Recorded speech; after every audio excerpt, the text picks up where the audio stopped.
Nadie en la ciudad supo que ese día iba a cambiar todo. Eso es lo que más impresiona cuando lees los registros.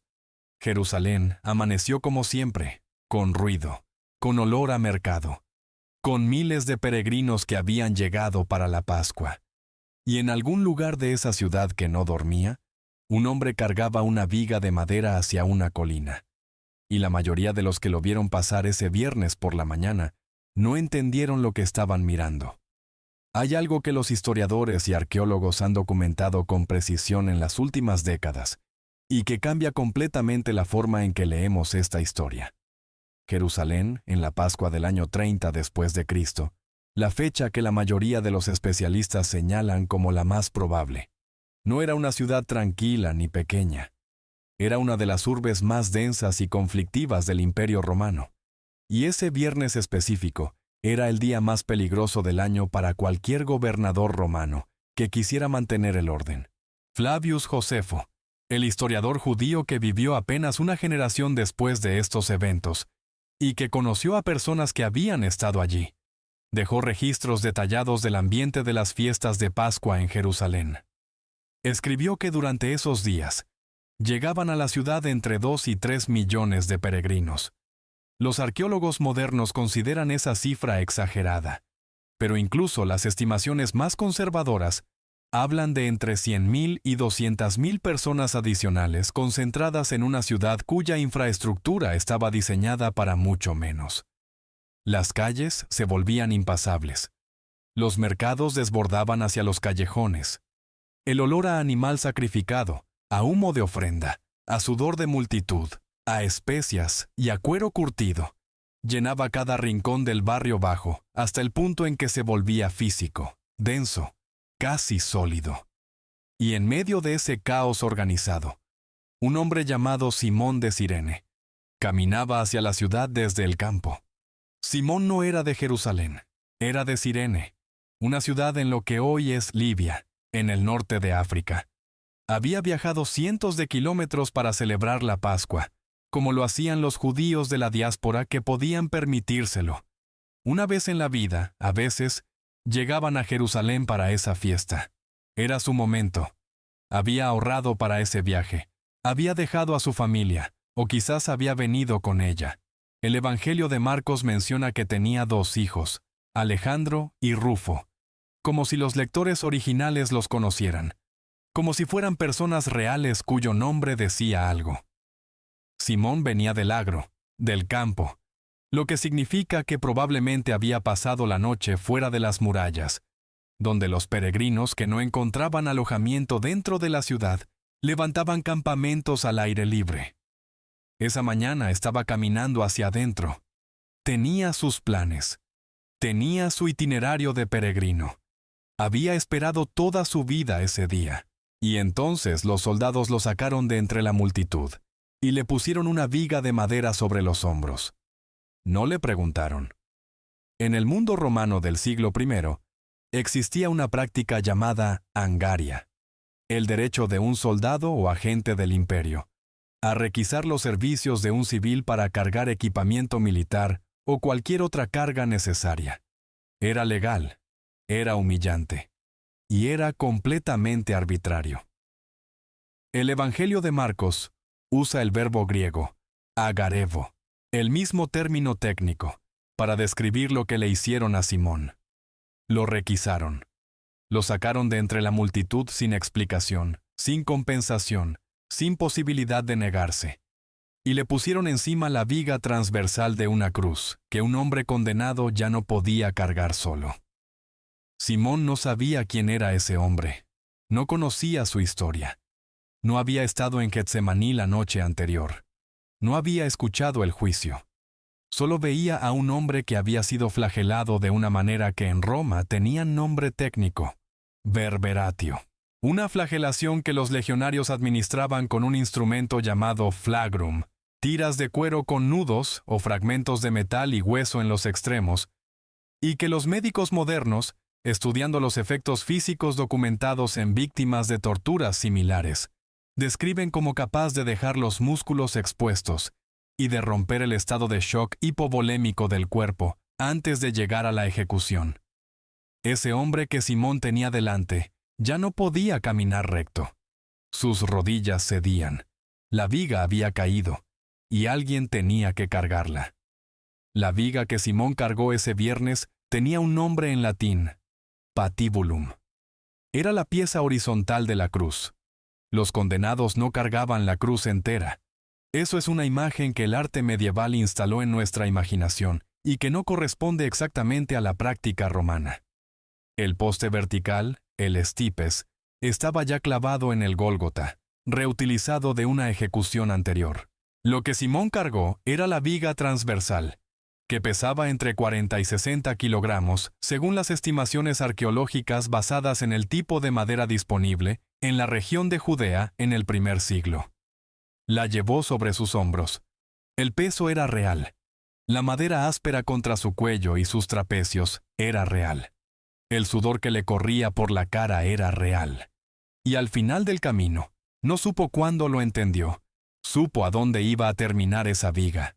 Desde la fortaleza Antonia, donde probablemente concluyó el juicio ante Pilatos, según los estudios arqueológicos más recientes sobre la topografía de Jerusalén, hasta el Gólgota, el lugar de la ejecución, había aproximadamente 600 metros. 600 metros por calles de piedra caliza, estrechas, irregulares, que en algunas secciones bajaban en escalones. El recorrido que conocemos hoy como la Vía Dolorosa es una reconstrucción medieval que no sigue exactamente la topografía original. La Jerusalén del siglo I estaba varios metros por debajo del nivel actual de la ciudad, enterrada bajo siglos de destrucción y reconstrucción. Pero la distancia y el tipo de terreno eran comparables. 600 metros con 40 kilos de madera sobre los hombros, entre una multitud que gritaba, que miraba, que se apartaba o que no se apartaba. Y detrás de Simón, caminando hacia la misma colina, iban dos hombres más condenados a morir ese mismo día. Eso es lo que la mayoría de los relatos del Viernes Santo dejan fuera. Las otras dos cruces. Esa mañana no hubo una sola ejecución. Hubo tres. Los dos hombres que crucificaron junto a Jesús son llamados en los evangelios con una palabra griega, lestai, que en el siglo I no significaba simplemente ladrón.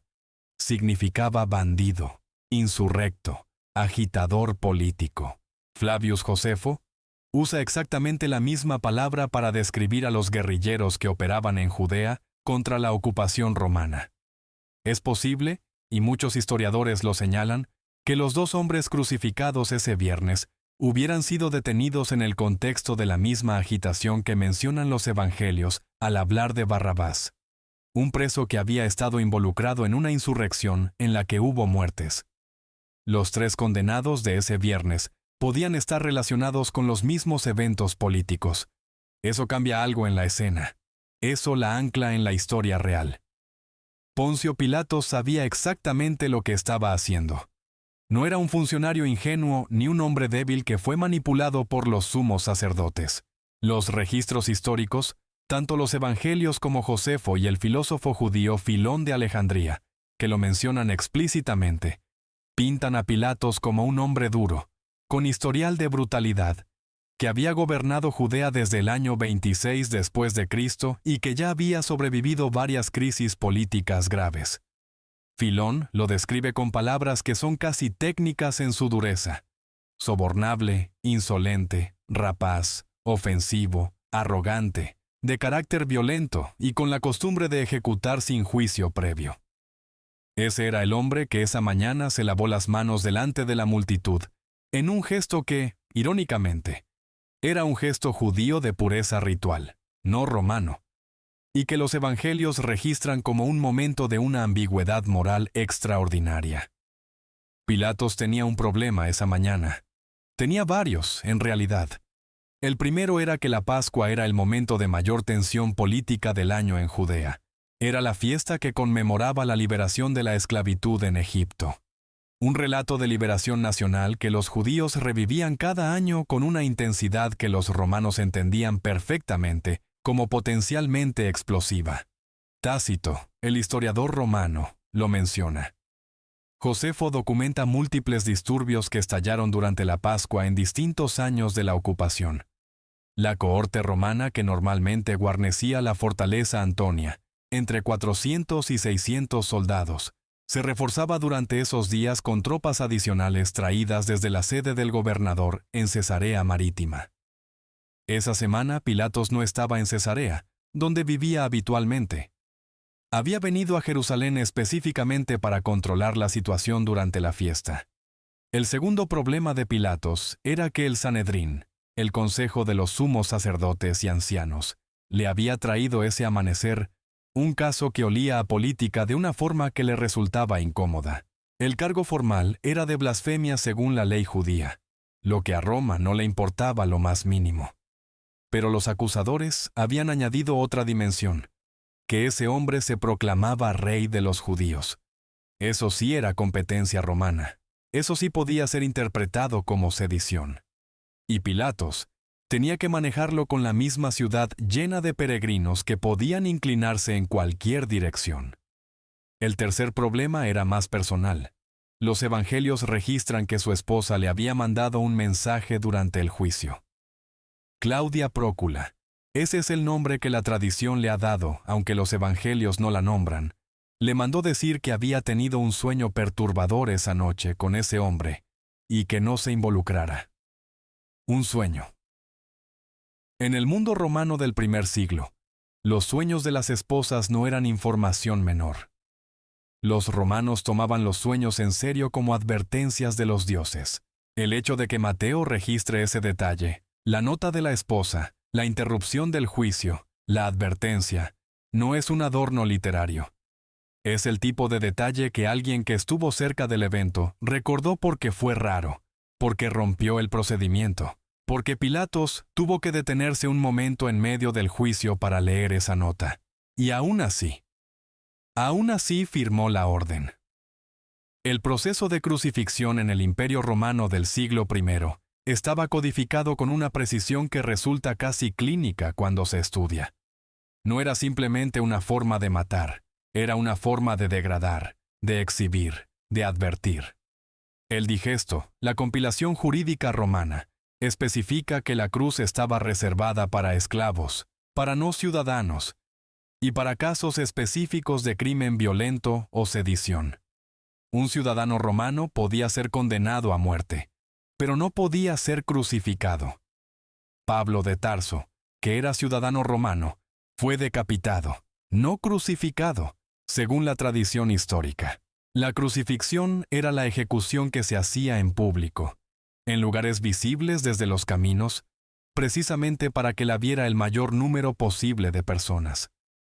El Gólgota, que en arameo significa simplemente el cráneo, estaba fuera de las murallas de la ciudad, junto a un camino principal, donde los que entraban y salían de Jerusalén tenían que pasar al lado de los crucificados. Esa mañana, cuando el cortejo llegó al Gólgota, había soldados romanos que sabían exactamente lo que tenían que hacer porque lo habían hecho antes.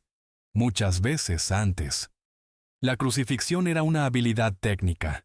Los clavos. Se han encontrado restos de un crucificado del siglo I en un osario en el barrio de Givat HaMivtar, en Jerusalén, descubierto en 1968, con el clavo todavía atravesando el calcáneo. Se colocaban en las muñecas o en los antebrazos, no en las palmas, porque la anatomía de la mano no soporta el peso del cuerpo. Los brazos se extendían sobre el patibulum, y el hombre quedaba suspendido. Era alrededor de las 9 de la mañana. Había una multitud. No una multitud homogénea ni unánime. Había personas que habían llegado específicamente porque los sumos sacerdotes habían organizado esa presencia. El Evangelio de Mateo lo registra. El pueblo había sido convocado. Había soldados haciendo guardia. Había mujeres. El Evangelio de Juan las nombra con una precisión que los historiadores leen como un relato de testigo ocular. María, su madre, María de Magdala, María de Cleofás, y Salomé, la madre de Santiago y Juan. 4 mujeres en el pie de la cruz, en un lugar al que los hombres habían preferido no acercarse, con la excepción de Juan, que según su propio evangelio estaba allí. Esas mujeres estaban paradas. El sol de abril en Judea ya empezaba a calentar. El olor a sangre ya estaba en el aire, y ellas no se fueron. Había también, entre la multitud, personas que pasaban por el camino, viandantes que iban y venían de Jerusalén durante la mañana de Pascua, y que veían las 3 cruces al costado del camino.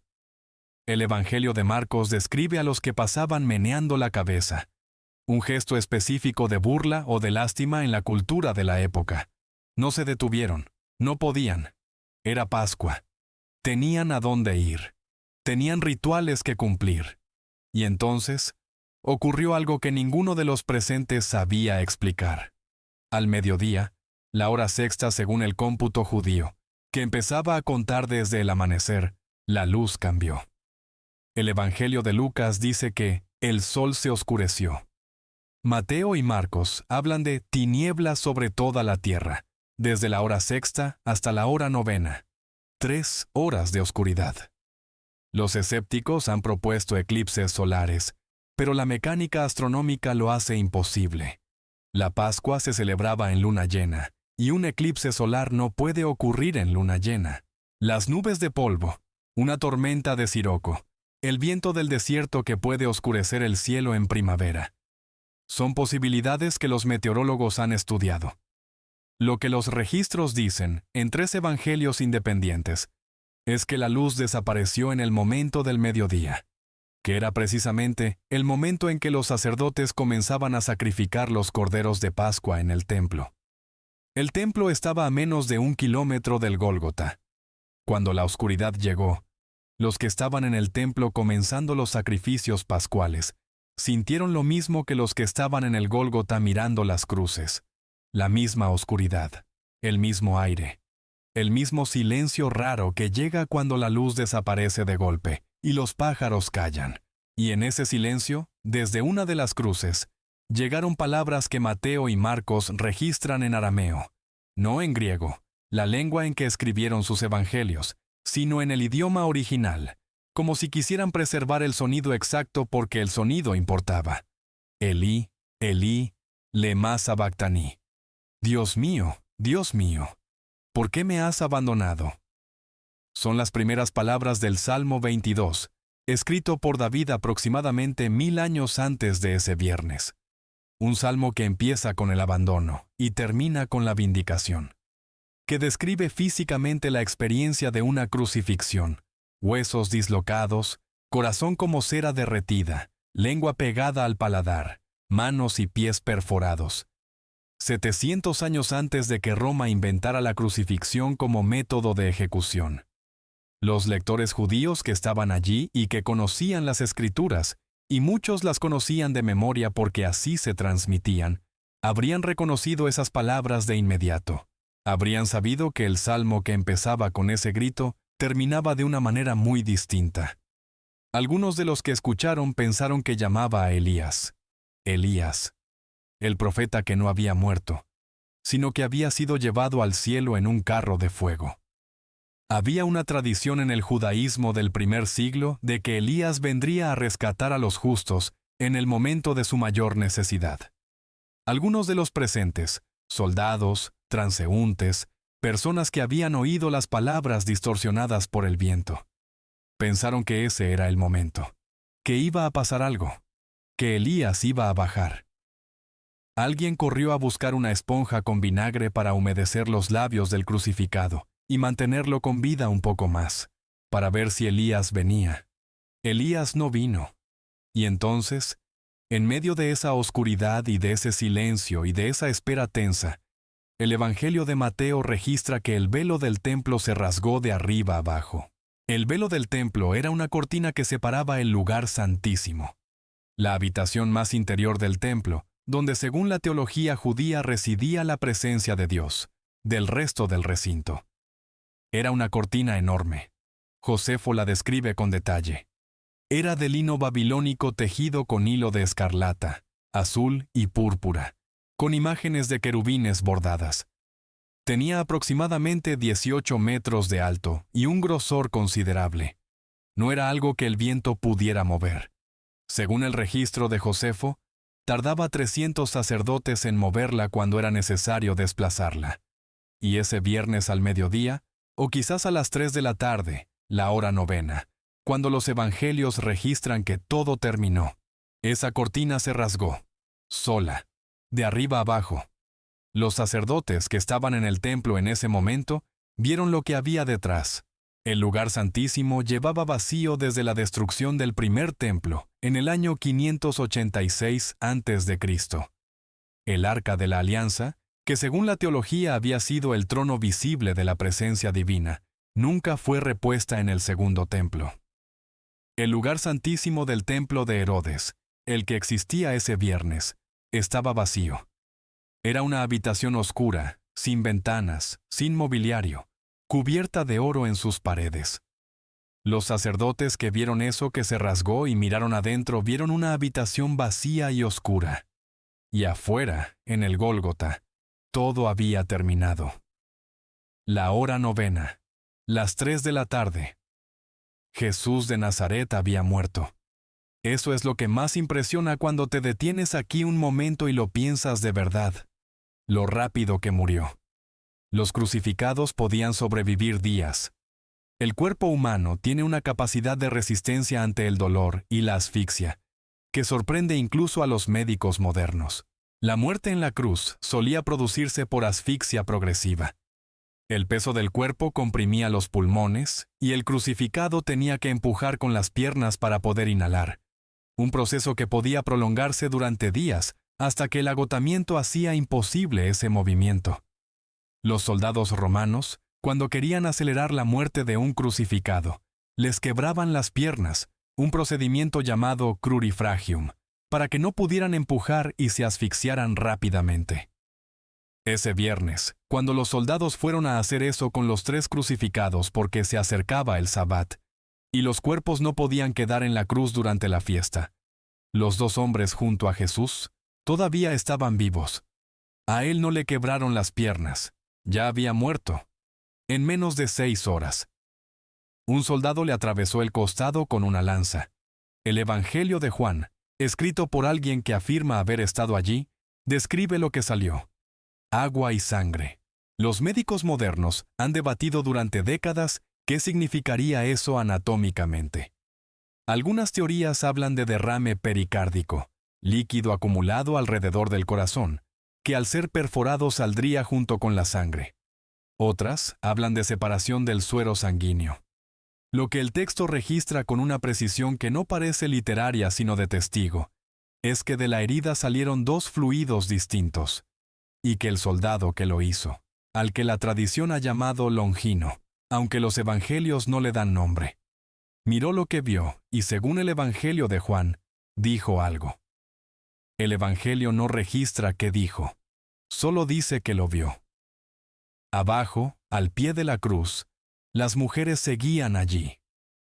María de Magdala tenía los ojos fijos en un punto que ya no se movía. La tarde de abril en Judea empezaba a enfriarse. En pocas horas sería el Sabbat. Y con el Sabbat llegaría esa quietud particular que Jerusalén adoptaba cada semana. El silencio de los mercados cerrados, de las calles vacías, del humo de los últimos hogares que preparaban la cena antes de que el sol se pusiera. Ese Sabbat iba a ser diferente a todos. Era el Sabbat de Pascua, la fiesta más grande del año. Y ella estaba parada debajo de una cruz, mirando algo que no sabía cómo seguir mirando.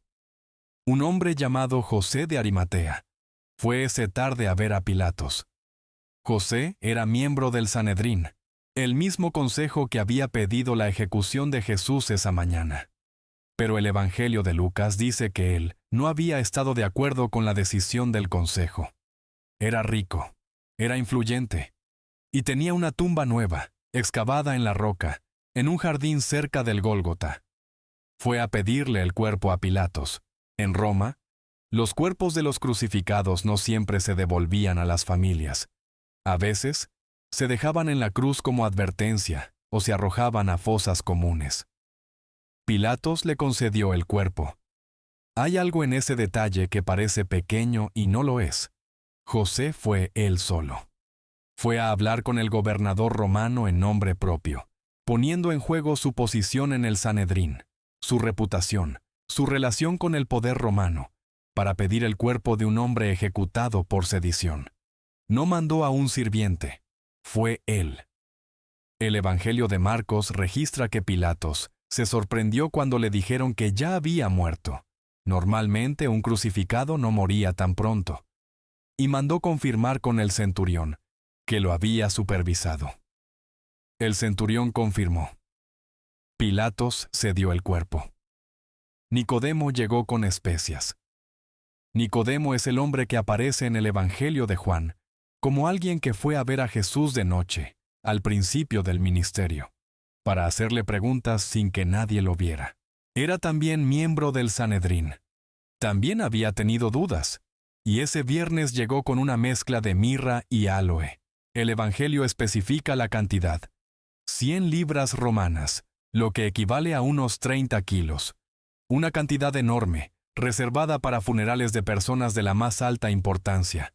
Un rey, un sumo sacerdote, no un carpintero galileo condenado por sedición.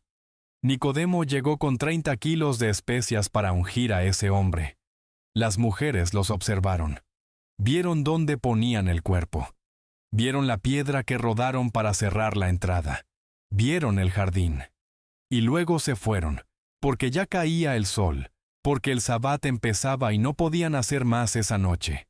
Y Jerusalén siguió con su Pascua.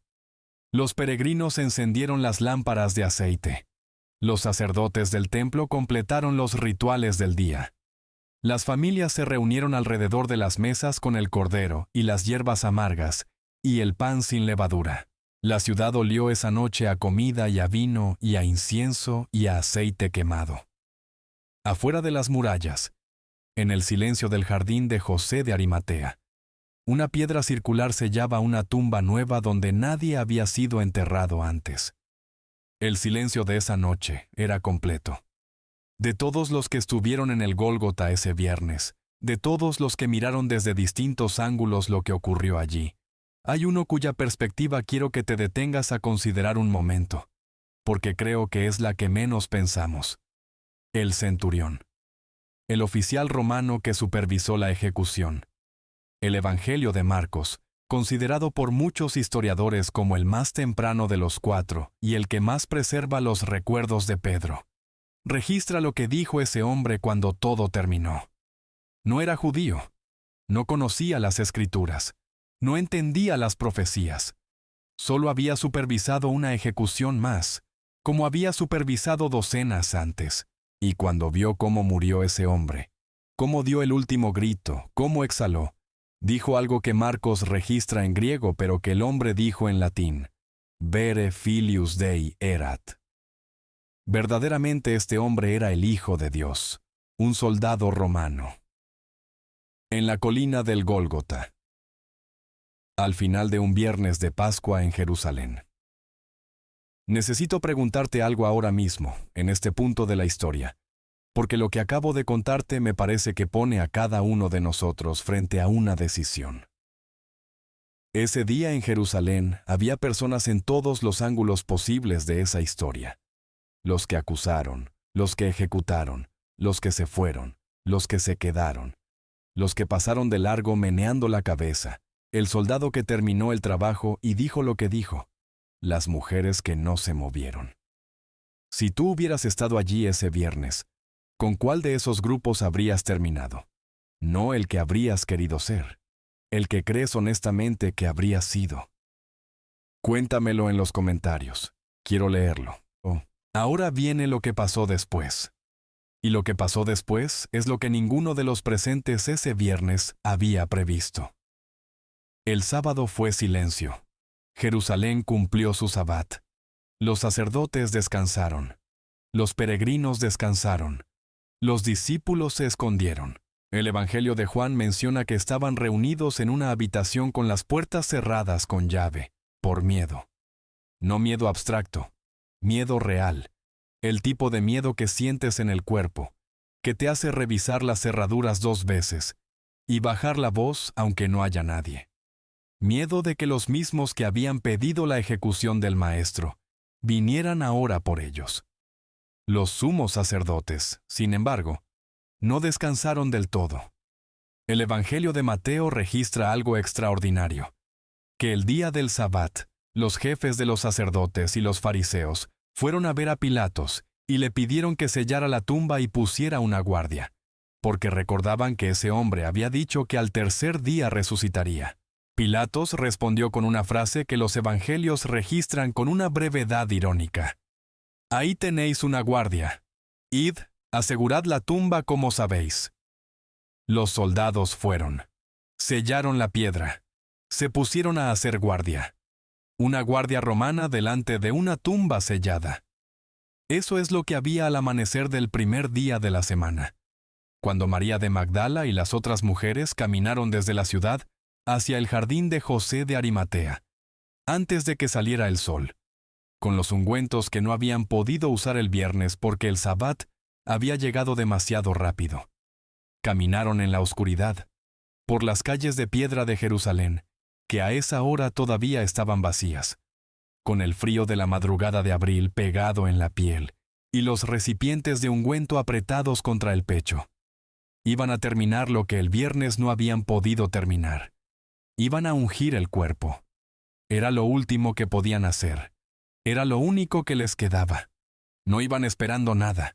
Eso hay que entenderlo. No iban con esperanza.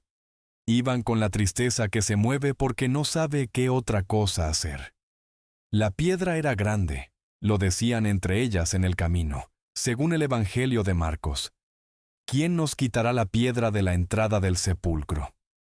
No tenían plan, no tenían solución. Solo tenían el peso de los ungüentos y el peso de lo que habían visto el viernes, y las piernas que seguían caminando porque esa era la única dirección que todavía tenía sentido. Llegaron al jardín. La piedra no estaba donde la habían dejado. No estaba rodada a un lado, como si alguien la hubiera empujado con esfuerzo. Estaba apartada. Los soldados de la guardia no estaban. La entrada del sepulcro estaba abierta. Y adentro, donde el cuerpo de Jesús de Nazaret había sido depositado 2 días antes, envuelto en lienzos y cubierto con 30 kilos de especias, había algo que ninguna de ellas había ido a ver. No había cuerpo. Había lienzos, doblados, en su lugar. El Evangelio de Juan, con esa precisión de detalle que los historiadores leen como marca de testigo ocular, especifica que el sudario, el paño que había cubierto la cabeza, estaba doblado aparte, en un lugar separado de los otros lienzos. No tirado, no en desorden, como estarían si alguien hubiera robado el cuerpo arrancando los lienzos con prisa. Doblado, en su lugar, como si alguien hubiera tenido tiempo, como si lo último que hubiera hecho antes de salir fuera dejar ese paño doblado en su lugar. Ese detalle se quedó en la memoria de quien lo vio. Juan lo escribió décadas después, y todavía lo recordaba, no el sudario, la forma en que estaba doblado, en un lugar aparte. María de Magdala no entró. Se quedó afuera, llorando. Y en ese momento, parada en la entrada de un jardín al que había ido a terminar un duelo, y donde encontró algo para lo que no tenía palabras, oyó una voz detrás de ella que le preguntó: «Mujer, ¿por qué lloras? ¿A quién buscas?». Pensó que era el jardinero. Toda la lógica de ese momento, todo lo que ella sabía del mundo, toda la experiencia acumulada de cómo funcionan las cosas, decía que tenía que ser el jardinero. ¿Qué otra cosa podía ser? La pregunta de la vida entera es si hay algo que la lógica del mundo no puede explicar. Si hay momentos donde la única explicación es la que resulta imposible. María de Magdala, en ese jardín, en ese amanecer del primer día de la semana, fue la primera persona de la historia en enfrentarse a esa pregunta sin ningún marco de referencia previo que la ayudara. Y entonces, ese hombre dijo su nombre. Solo eso. Su nombre. María. Y ella lo reconoció. Lo que ocurrió en Jerusalén ese viernes no fue solo la muerte de un hombre. Fue el momento en que 2 sistemas de comprensión del mundo entraron en colisión directa, y uno de los 2, tenía que tener razón. O el poder romano tenía la última palabra. El poder que crucificaba, que sellaba las tumbas, que ponía guardias, que tenía el monopolio de la fuerza. ¿O había algo que ese poder no podía sellar? Esa pregunta no es abstracta, no es solo histórica. Es la pregunta que cada generación tiene que responderse de nuevo, con los datos que tiene delante, en el momento que le toca vivir. Jerusalén, ese viernes, era una ciudad que funcionaba con una eficiencia brutal. La maquinaria religiosa del templo, la maquinaria política de Roma, la maquinaria social de las multitudes de Pascua, todo funcionaba. Todo tenía su protocolo. Todo tenía su guardia y su sello y su procedimiento. Y en medio de esa ciudad que funcionaba, un hombre fue ejecutado con el procedimiento correcto, en el lugar correcto, a la hora correcta, con el permiso correcto, con los testigos correctos. Nada salió mal en el procedimiento. Todo se hizo como debía hacerse. Y aún así, los que vivimos en el siglo XXI, tenemos la tendencia de pensar que somos más escépticos, más racionales, más difíciles de convencer que las personas del primer siglo. Pero hay algo que los historiadores señalan cuando estudian la expansión del movimiento cristiano primitivo. Los primeros predicadores no hablaban en ciudades lejanas donde nadie podía verificar nada. Predicaban en Jerusalén, en la misma ciudad donde había ocurrido todo. Hablaban con personas que habían estado allí, que conocían a los testigos, que podían ir y preguntar, que podían señalar a Caifás y decir, ese hombre sabe lo que pasó. El movimiento empezó donde era más fácil refutarlo, si hubiera algo que refutar. No lo refutaron. Los sumos sacerdotes, según el Evangelio de Mateo, pagaron a los soldados de la guardia para que dijeran que los discípulos habían robado el cuerpo mientras dormían. Una historia que tiene un problema lógico que los mismos soldados habrían señalado si hubieran podido. Si dormían, ¿cómo sabían lo que había ocurrido? La historia circuló. Fue la contranarrativa oficial. Pero la tumba seguía vacía. Y nadie presentó el cuerpo. Hubo personas ese viernes en Jerusalén que vieron todo lo que hay que ver y llegaron a conclusiones completamente diferentes. Hubo personas que miraron las tres cruces y vieron la justicia del imperio funcionando normalmente. Hubo personas que miraron y vieron la eliminación de un problema político. Hubo personas, los soldados de la guardia, que habían visto lo que habían visto y que de todas formas aceptaron el dinero para contar otra historia, que sabían algo que no quisieron sostener. Y hubo una mujer en un jardín al amanecer que escuchó su nombre y que tardó menos de un segundo en saber que era real. La distancia entre esos dos grupos no era de inteligencia, no era de educación, no era de información, era de otra cosa. Era de lo que cada uno estaba dispuesto a hacer con lo que tenía delante. Eso es lo que Jerusalén dejó como pregunta ese viernes. Una pregunta que no se cierra sola, que cada persona tiene que responder con lo que tiene, donde está, con el nivel de duda y de esperanza y de cansancio que tiene en ese momento. Si estás en un momento donde la tumba que esperabas encontrar cerrada resultó estar abierta, y no sabes todavía si eso es bueno o es aterrador, entonces, ¿sabes algo de lo que sintió María en ese jardín antes de escuchar su nombre? La apertura de lo que parecía definitivamente cerrado es el momento más desorientador que existe. Y también puede ser el más real. Hay una pregunta que quiero dejarte. De todos los que estuvieron en Jerusalén ese viernes, Pilatos, los sumos sacerdotes, los soldados, las mujeres, Simón de Cirene, Nicodemo, José de Arimatea, el centurión, los que pasaron de largo, los discípulos encerrados en una habitación con llave. ¿Con cuál de ellos te sientes más honestamente identificado en este momento de tu vida? ¿Y por qué? No el que querrías ser, el que eres. Escríbelo en los comentarios. De verdad quiero leerlo. Y si conoces a alguien que en este momento está viviendo su propio viernes, ese día donde todo lo que esperaba parece sellado con una piedra y custodiado por guardias, comparte este vídeo con esa persona ahora mismo. No mañana. Ahora. porque a veces la única diferencia entre quedarse paralizado en el duelo y levantarse a caminar hacia el jardín es que alguien te acompañe en el camino. Lo que ocurrió en Jerusalén ese viernes no cerró nada. Lo abrió todo. No olviden suscribirse al canal y compartir este video con un amigo. Y por favor, escriban en los comentarios desde dónde están viendo esta historia y qué les ha enseñado. Gracias.